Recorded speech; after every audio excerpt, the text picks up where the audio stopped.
पहले तो आप सभी को प्रणाम, नमस्कार। और जो हमारे सर है उनको पुनः प्रणाम। मैं आप लोगों से यहाँ 2-3 चीजें कहना चाहूंगा। पहला तो मेरा यहाँ पहले पढ़ने का एक्सपीरियंस पहली मैं इसमें बोलूंगा। दूसरी बात मैं अपना थोड़ा स्ट्रगल के बारे में बताऊंगा। और तीसरा जो पढ़ाई के रिलेटेड कुछ भी होगी मैं उसे थोड़ा बहुत जल्दी आप लोगों से बहुत जितना कम समय में बोलने की कोशिश करूंगा।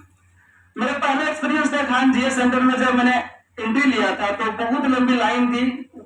सामने जो भैया जो बेचते हैं नाश्ता वगैरह वहां तक तो लाइन लग जाती थी। तो फिर वहां से मैं आया और इतना गर्दी थी कि मेरा हाथ कट गया था एंट्री लेते टाइम गेट में। तो उसके बाद जब मेरा हाथ कटा तो उसके बाद मैंने सोचा था कि दोबारा इस क्लास में कभी नहीं आऊंगा। तो फिर जब मैंने बेटा सबसे पीछे जाके बैठा तो कुछ सबसे पीछे वाले लड़के बैठने के बजाय जो डेस्क में बैठे हैं डेस्क के ऊपर बैठ जाते थे वहां बैठा पूरा था कि नहीं ऐसा हो गया हमको नहीं पढ़ना या नहीं आना है। जी भाई आप लोग जैसे बैठा था सबसे पीछे में। तो उसके बाद जब मैं पहली बार खान सर से पढ़ा उसी दिन पहले मुझे फर्स्ट बार मुझे पता चला कि पीओके जो है हमारा अपना कश्मीर का हिस्सा पाकिस्तान के पास 30%, 10% चाइना अब लिया है।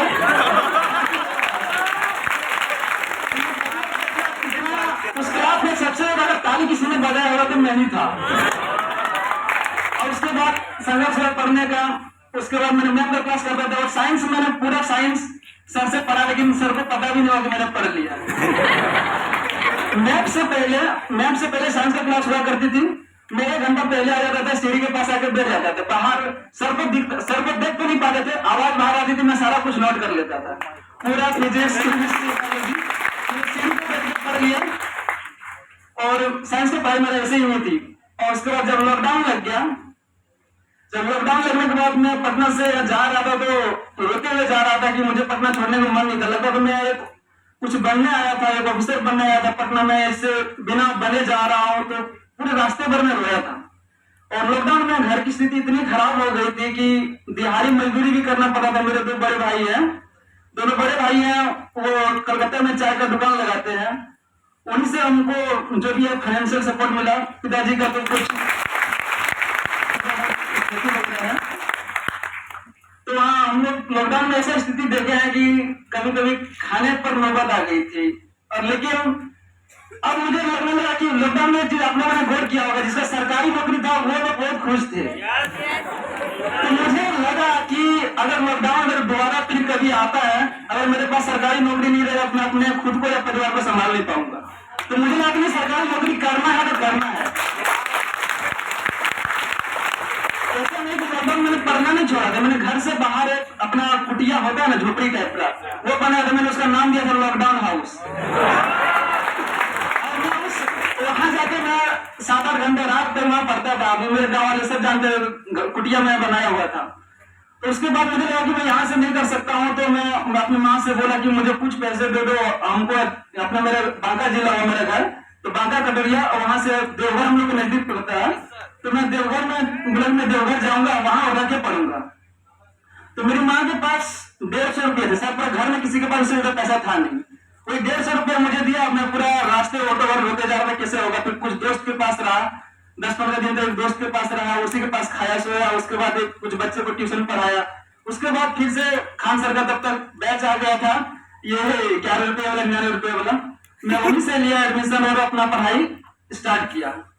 और पढ़ाई स्टार्ट किया। फिर 67 का एक बार पीटी हुआ फिर कैंसिल हो गया फिर दोबारा हुआ। तो उसमें भी फाइनली मेरा सिलेक्शन हो गया पीटी हो गया। उसके बाद मेंस भी दिया। जब मेंस का रिजल्ट आ गया तो मुझे ये टेंशन नहीं था कि मेरा रिजल्ट आ गया अब हमको इंटरव्यू देना पड़ा। ये टेंशन था कि पढ़ने के क्या जाना है क्योंकि मेरे पास कुछ ऐसे इतने अच्छे कपड़े नहीं थे कि मैं इंटरव्यू के लिए जाता। मैं ऐसे नॉर्मल में अपना रहता था। तो भैया को फोन किया भैया ने किसी से उधार लेके मुझे इंटरव्यू के लिए ड्रेस दिलाया। फिर उसी ड्रेस में मैं इंटरव्यू दिया और मेरा फाइनली सिलेक्शन भी हो गया 67 में। के पोस्ट पर हुआ म्युनिसिपल एग्जीक्यूटिव ऑफिसर रैंक 758 है। इसी दरमियान मैंने 68 का भी एग्जाम दिया। 68 का भी मेरा मेंस क्लियर हो गया है। उसका इंटरव्यू है 10 जनवरी को। 69 का भी पीटी हो गया उसका अभी ध्यान से सुनिए।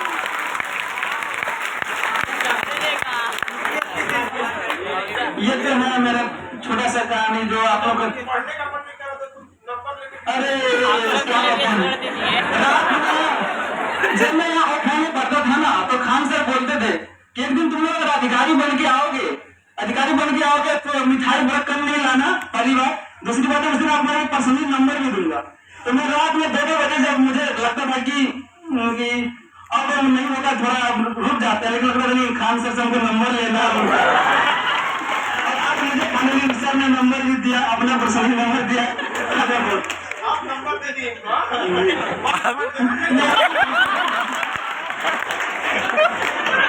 नंबर यही आने के बाद मिलता है।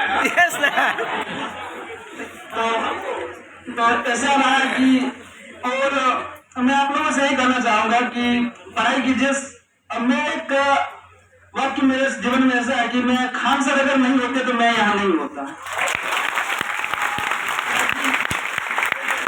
आप जैसे विद्यार्थी नहीं रहते तो हम भी शादी यहाँ नहीं होते।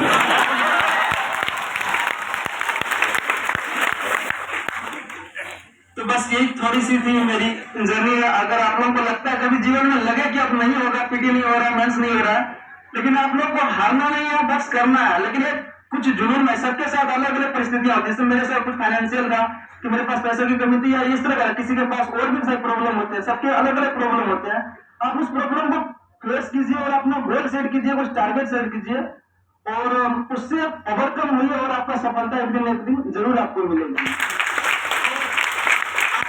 आप लोगों से ये कह के विदा लूंगा कि आप लोगों से सुना भी होगा, लेकिन मुझे वो पंक्ति अभी बहुत अच्छी लगती है कि राहें जहां तक जाएगी राहगीर वहां तक जाएगा, राहें जहां तक जाएगी राहगीर वहां तक जाएगा, दरिया से क्या पूछना कि नीर कहां तक जाएगा। अरे खींच धनु की डोर निशाना साधो अपनी मंजिल का, अरे खींच धनु की डोर निशाना साधो अपनी मंजिल का, बाकी बाद में देखेंगे कि तीर कहां तक जाएगा।